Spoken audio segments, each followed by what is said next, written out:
Well, scrappy there as Carson eventually rises with the ball down into the hands of Bain. Bain's got some support outside, not needing it. He angles his run back in field, looking to get the legs pumping, offloads to Broad, and Broad's trying to stretch for the line but just not able to ground it. It's the loose ball, and the referee has awarded the score, and it's an opening score. It's Ryan Stewart who's going to rise from the heap of bodies. It was scrappy, it was loose, it was an opportunity that Edinburgh were able to... who overthrew his line out, got in a good position to scoop up the ball and go over for a try. That's exactly what I just said. They find that opportunity just to go through, and fantastic play there as well. The support play from Edinburgh, they're absolutely fantastic, managing to find those gaps. And again, as I said at the start as well, the forwards coming into their play, and Ryan Stewart, they're getting a well-deserved try for Edinburgh. Pinkerton acting as first receiver, gives it to Cruikshank out the back, who floats the ball to Bickerstaff, who dances back in field. He's challenged well by a couple of Edinburgh players, and the cavalry then comes round the corner and carries forward, and Ewan Stewart inches away from the line now. Glasgow and West try and dive over.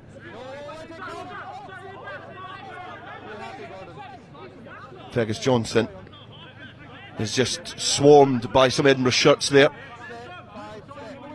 Kieran Cross acting as an auxiliary scrum half now.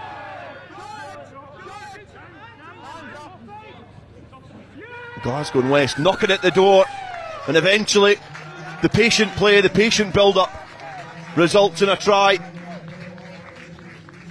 The pats on the back there were going to Andrew Acton.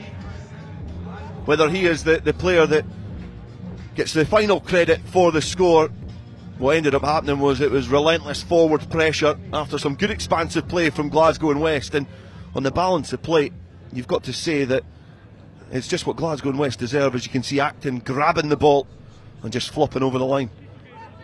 A good patient build up there from Edinburgh. This is going to be an interesting option as Davis goes quickly, he taps, he goes, he just runs into traffic and powers out of the first challenge.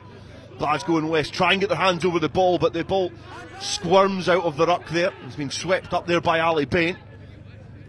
Now Lessels finds Looms distributes a little bit wider as it's stripped out of contact, and eventually it's grounded down by Ian Sim, but I think the referee is going to be having a little chat with the AR on the far side, Gordon Glashan.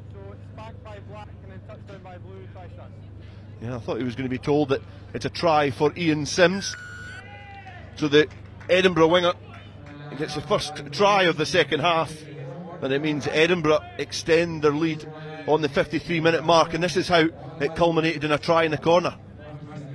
Well, it's just a bit sloppy there from Glasgow and the West that they've just managed to let the ball go loose, and I think Ian Sims had a very good game, so I think that's very well deserved for him. But just Edinburgh starting off the second half very much how they started off the first, just coming out the blocks much faster, and it'll be interesting to see how Glasgow and the West respond to that. The various players in front of him to utilise.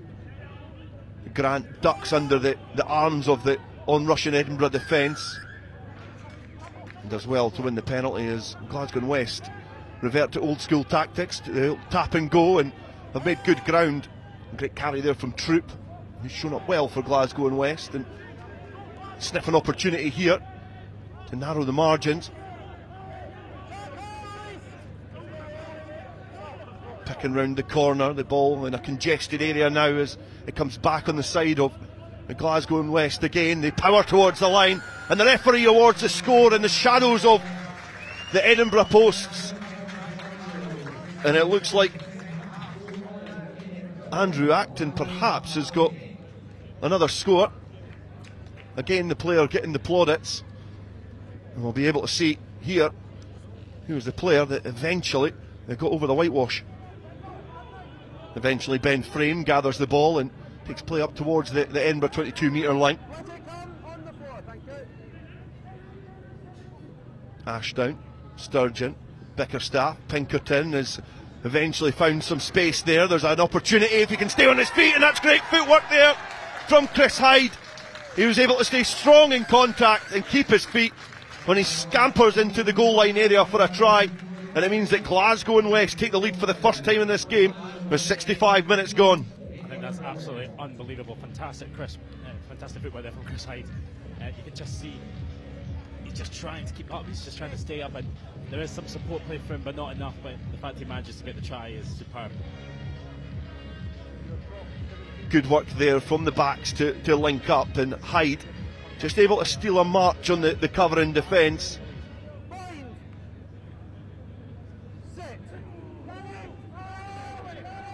Scrum combines again. The nudge on from both sides, and it looks like the Glasgow and West are going to win the penalty. And we had a brilliant discussion in the first half in terms of decisions at the set piece. We'll first hear what the referee's got to say. He lumps it clear of the club rooms and is able to get the 3 points.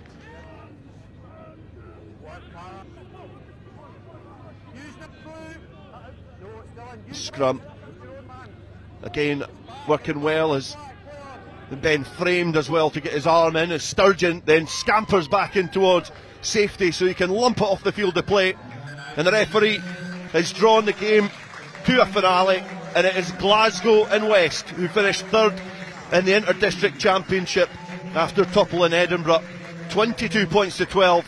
They are the victors, and perhaps on the balance of play you've got to say that Glasgow and West are worthy of their victory here. The home advantage perhaps helped them too, but it was a robust performance from both sides, but eventually Glasgow just able to outmuscle Edinburgh.